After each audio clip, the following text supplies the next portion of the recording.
Welcome to the baseball show on TYT Sports. Opening day is Sunday. Kind of.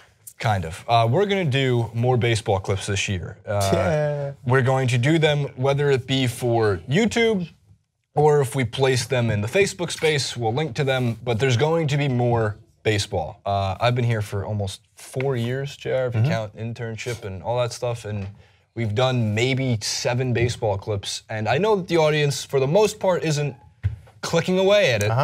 But I can't not. I love it too much. Well, it's my favorite sport. Nobody knows it. Yeah, it is really, huh? I didn't know that. I didn't know that. I mean, it's my upbringing. Like Ken Griffey Jr.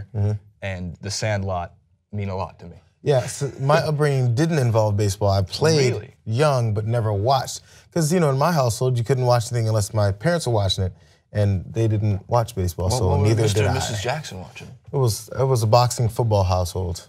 So I was a big football fan. I was watching at 4 years old.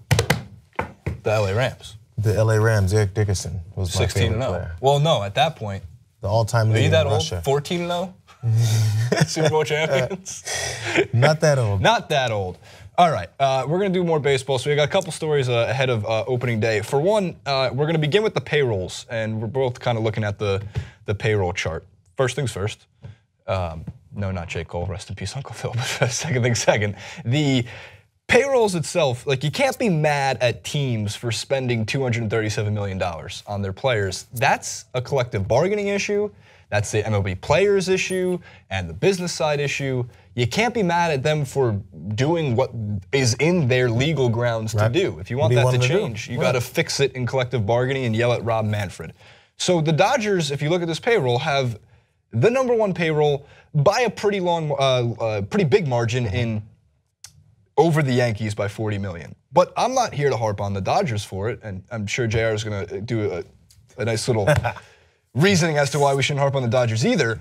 I'm actually going to harp on the Rangers and the Tigers more because I don't know what their excuse is for not showing up in the playoffs enough. I'm going to go to a Rangers and a Tigers game to see how much their beers and hot dogs and nachos and popcorn cost. Because as we talk about, the Dodgers payroll over $237 million.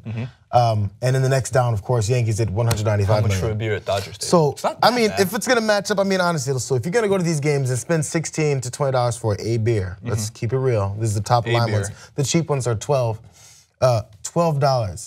So, in keeping that, you want the fans to actually enjoy the game, am I right? I do. So if you're going to spend all this money, have it go back to making sure you create the situation where there's there's a good product on the field, so you actually want to come to these games and spend all this money.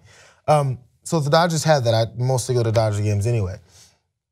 So if it should all kind of match up with what's getting spent. The tickets are really expensive. The concessions are really expensive.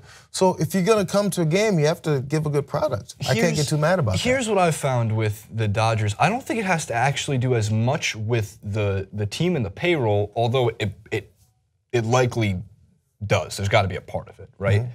But my point here being is, I remember when the Mets, who also had at the time one of the biggest payrolls before they built Citi Field, they had Shea Stadium. The stadium wasn't that nice. It was a donut. It was a shithole. And it was my shithole, and I loved it because you could pay $10 for the cheap seats, and hot dogs and water bottles and beers were priced according to pretty much how the stadium looked. I actually think Dodger Stadium has to be less than the ballpark at Arlington because the ballpark at Arlington objectively is a nicer stadium. The Wrigley Field, I think you can go and get maybe this year because they won the World Series, but I'm thinking the newer stadiums where they put so much more emphasis on, we have a Shake Shack and we have a Five Guys in the stadium. So there's other things. So a part of it then, after that product does come, then you end up with, as I think you're gonna mention, the number of appearances, active streak in the playoffs, in the postseason, in the MLB. I'll let Jason go ahead and reveal this to you. Four. And do you know who it belongs to, JR?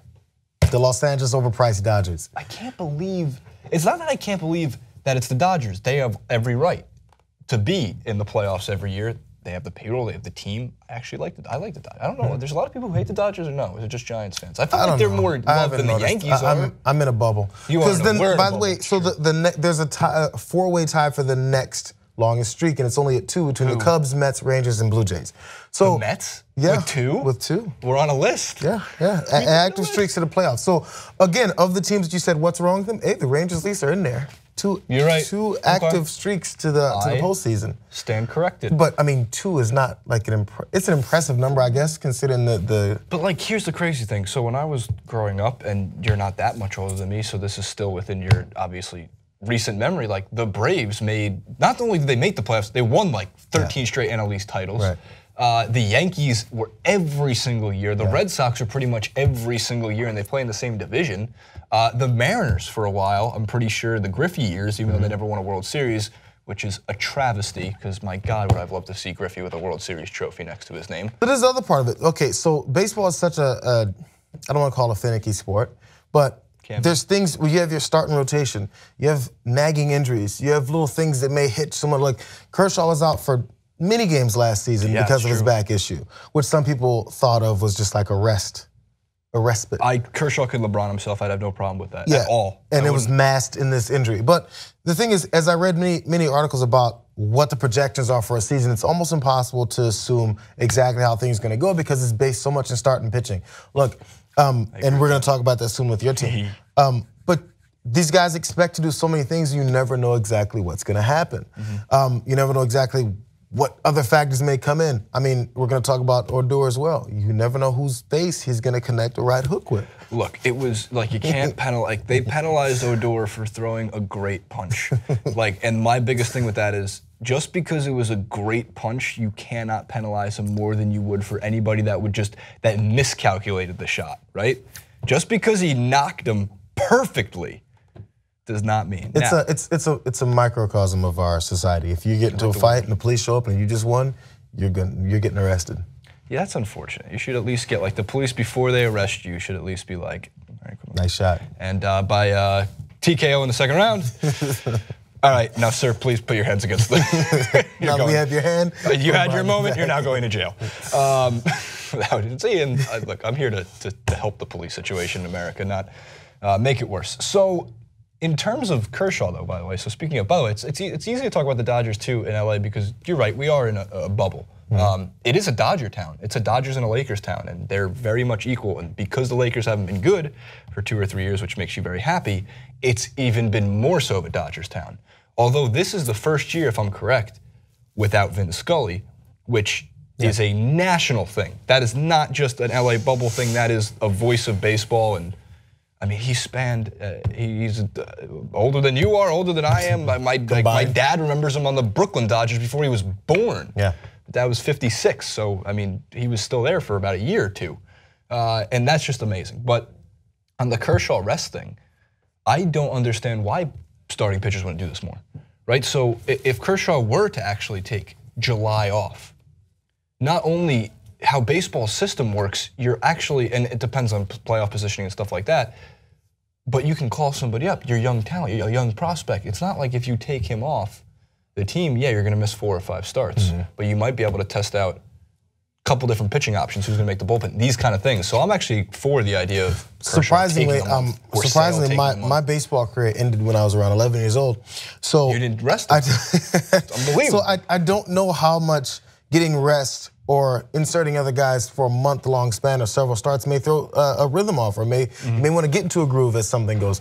And also, I mean, let's keep it real. Again, let's bring it back to the money, because this is a business. Oh, you gotta play. I don't want to go, and say you're a season ticket holder, and you're like, I'm gonna miss a month of any starts that Kershaw may have because he wants to rest. No, I'm paying $20 for that beer. I'm paying to take my money, damn it.